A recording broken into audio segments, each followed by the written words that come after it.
Hello friends, it's Doreen, and we've had a few videos to talk about Passover Seder and the celebration of Passover and the celebration of the Feast of Unleavened Bread. And today I want to try to start to wrap some things uh, together and also go over what it looks like, what the whole dinner looks like as far as the steps of the ceremony. And then I want to talk about the actual meal and how the progression from start to finish.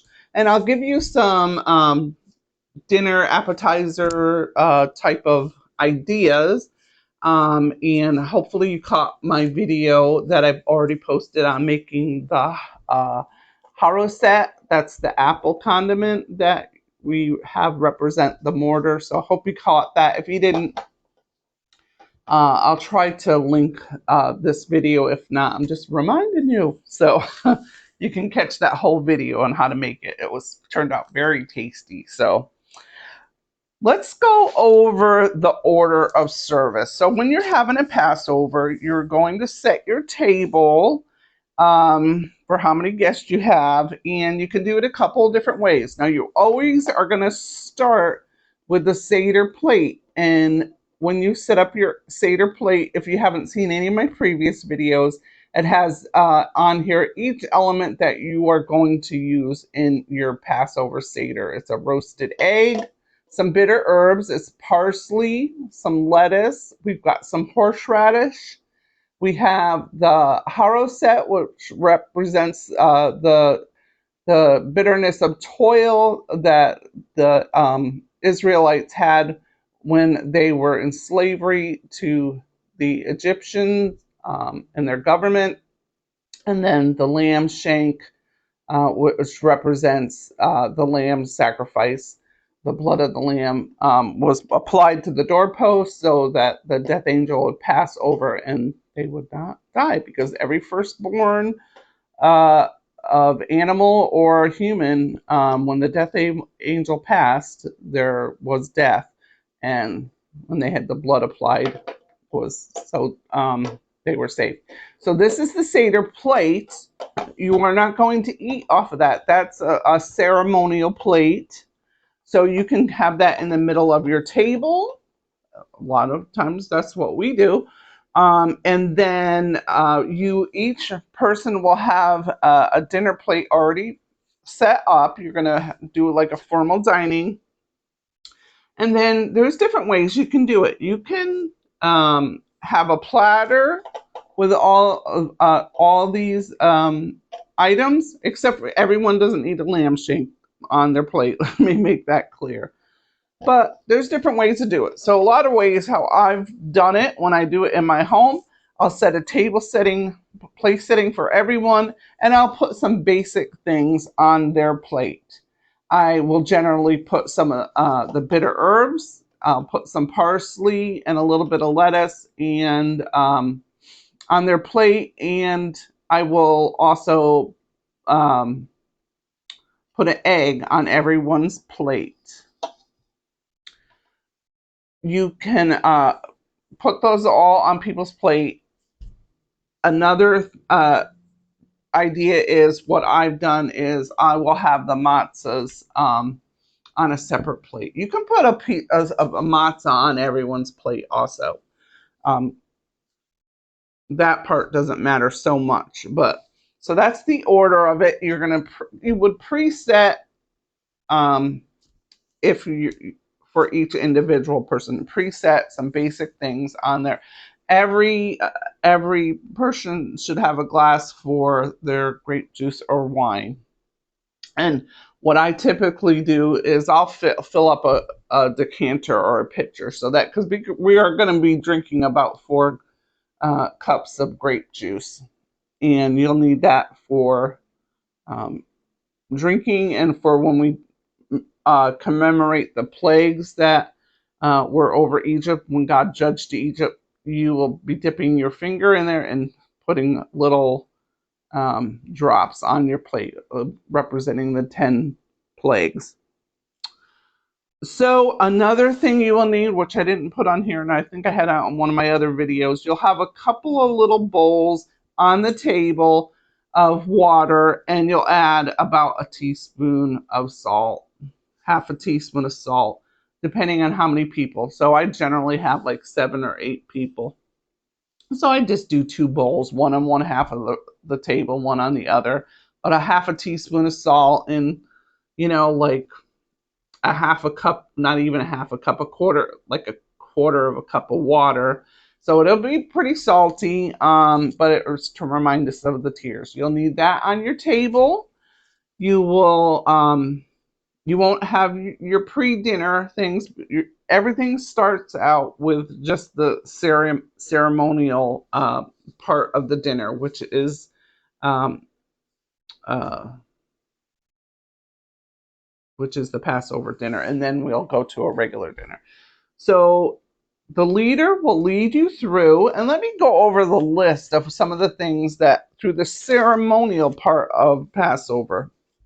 So the order of service is there's a lighting of candles, which I didn't put a candle on here, but typically the mother and usually the eldest mother of the group will light the candles, and she will say a prayer. That'll be in one of your handbooks. The Haggadah. Remember I talked about the Haggadah? That will be in there, and I'll lay it out step for step. You don't have to think it out. You don't have to make up something. It gives you even a prayer that is in that. And then the next order of service will be the first cup. The first day the leader will instruct everyone through the ceremony, and they start with the first cup. That's the cup of sanctification. I want to write here too, because different Haggadahs, I noticed they'll call the cups, some of them have a slight variation. So if I'm saying something and you have a Haggadah, so well, it doesn't say that. There might be slight variations, but they're all basically close to the same. So then on the next portion of the ceremony, the leader will do a washing of the hands. That is a ceremonial process of representation of being clean before the Lord. And then the next part of the ceremony is the dipping of the parsley. Everyone's going to take a little bit of their parsley, dip it in the salt water, and participate. And if this sounds a little confusing, just remember the Haggadah will lay it all out. I'm just kind of giving you a really overview and going, oh yeah, I remember Doreen said this, or I remember this is the next step. It'll all start to make sense once you get doing it, right? When you actually do it, it brings clarity. So then the next step is the breaking of the middle matzah. So let me show you here. So I think this is the coolest thing is they have these special like napkin envelopes that you can buy.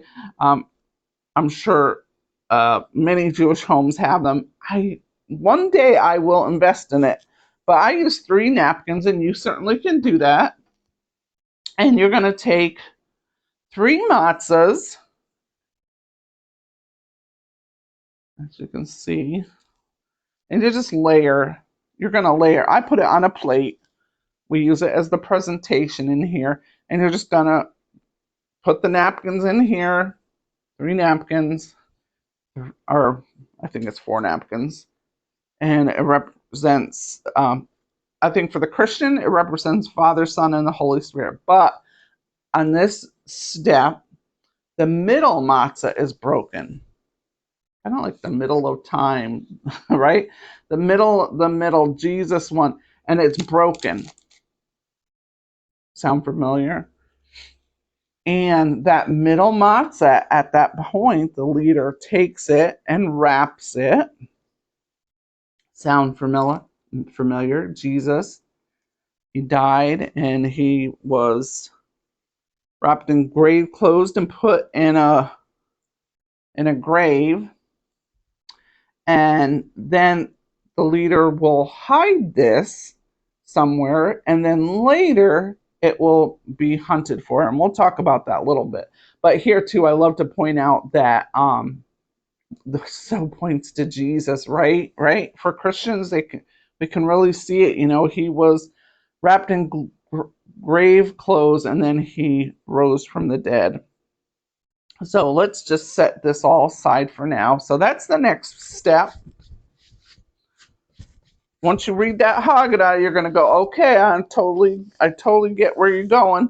All right, and so then the story of the Passover is then gone through. And like I told you in the other video, it's like a little skit. There's all the parts in the Haggadah, and you will give different people in your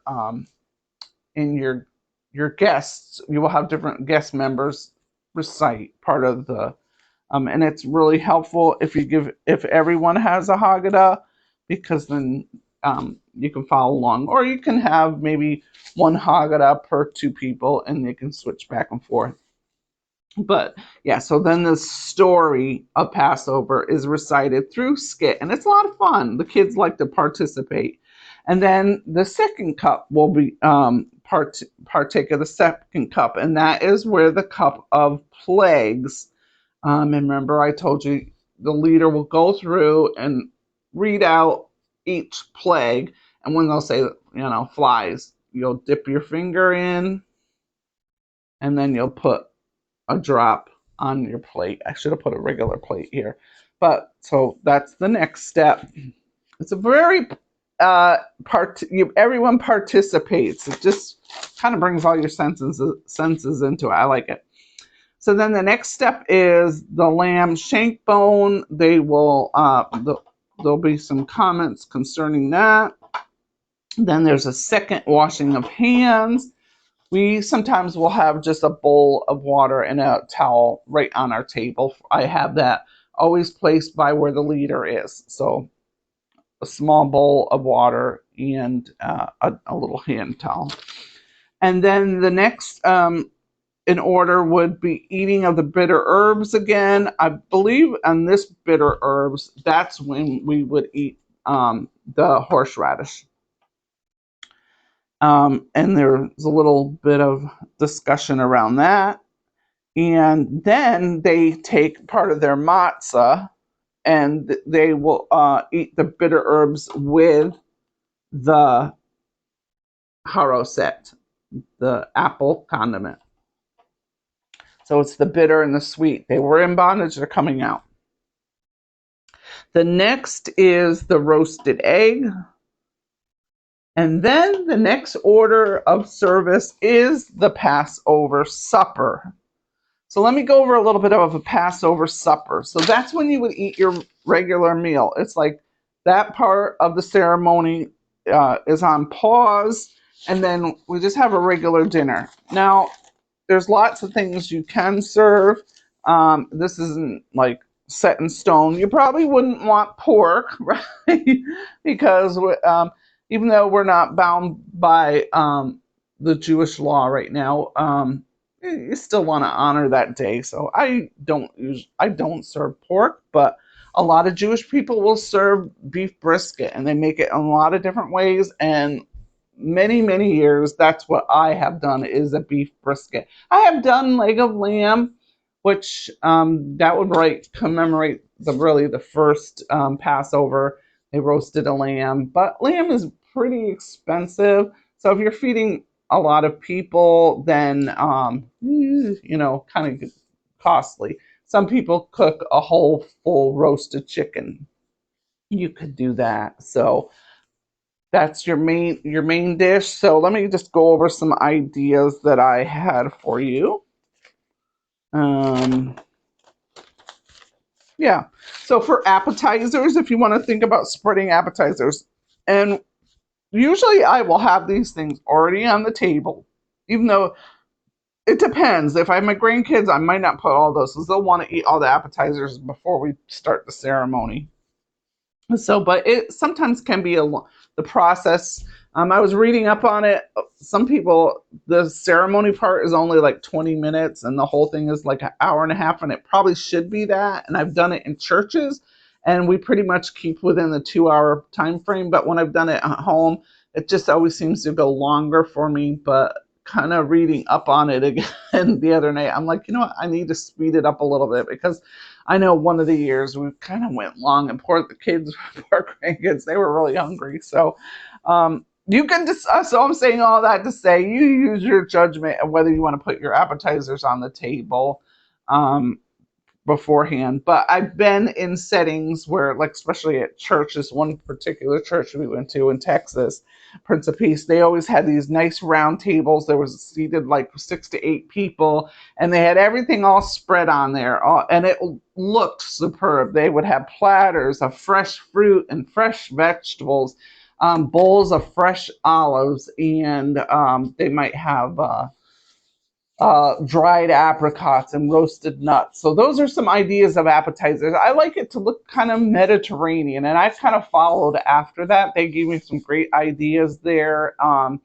You can have different cheeses, specialty cheeses. So those are some of the things, and you can put them on platters. Put them on little platters for the presentation. Think about the presentation. So fresh fruits, fresh vegetables, dried fruits like figs, apricots, dates, specialty sliced or cubed specialty cheeses. I say quality olives, right? Because we want to bring ourselves back to the same place. And some roasted nuts. Those are some ideas that you can come up with others. So the main meal, a lot of people, Jewish people, they do a matzah ball soup. I have never made matzo ball soup, but we have hosted a Passover in our home that somebody brought matzo ball soup, and it was really tasty. So that's an idea you can have start out with that soup. The main course: roast lamb, roast leg of lamb, roasted beef brisket, or a whole roasted chicken. Some side dishes can be some roasted carrots and parsnip, some kind of roasted vegetable, whatever might be your favorite. And then for potatoes, I like mashed potatoes. There is a recipe that a lot of Jewish people, you'll see on their menu. It's called kugel. It's like a potato casserole. So you could do something like that for your main meal. And then for desserts, remember, you can't have anything with leaven. So most of the flours you can't use, but you can use like an almond flour. That is one you could use on Passover. But a lot of Jewish people, they will make like some kind of mousse, chocolate mousse, a flourless chocolate cake. You can do meringues, and I've done a meringue one year we did for the grandkids, which I have 2 grandkids that's celiac, so we needed gluten free. So I made huge meringue discs, and then I made a like a pudding, custardy. I can't remember exactly if it was lemon or what it was. What is the kind of custardy pudding? And I made like a trifle. I made a layer trifle. I did the pudding, a little homemade whipped cream, and then another layer of meringue, and then the pudding. So it was like a trifle, and that was pretty delicious. Meringues can be pretty sweet. Some people just serve little meringue cookies.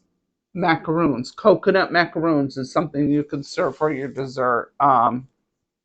Remember, you're not going to have leavening, so you're not going to have like donuts or like a full regular cake. You can make fruit, like a fruit compote, a fruit salad.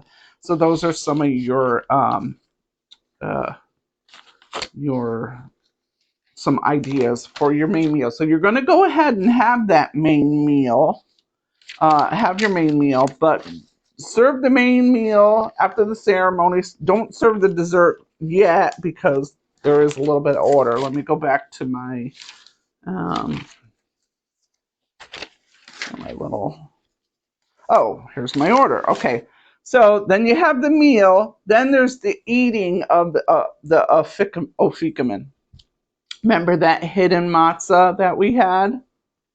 Yeah, here's the hidden matzah. Someone finds it, and then the leader takes that, and they break off small little like pea size, and they hand it to each person at the dinner table, and you all partake. There's a little reading with that. You partake,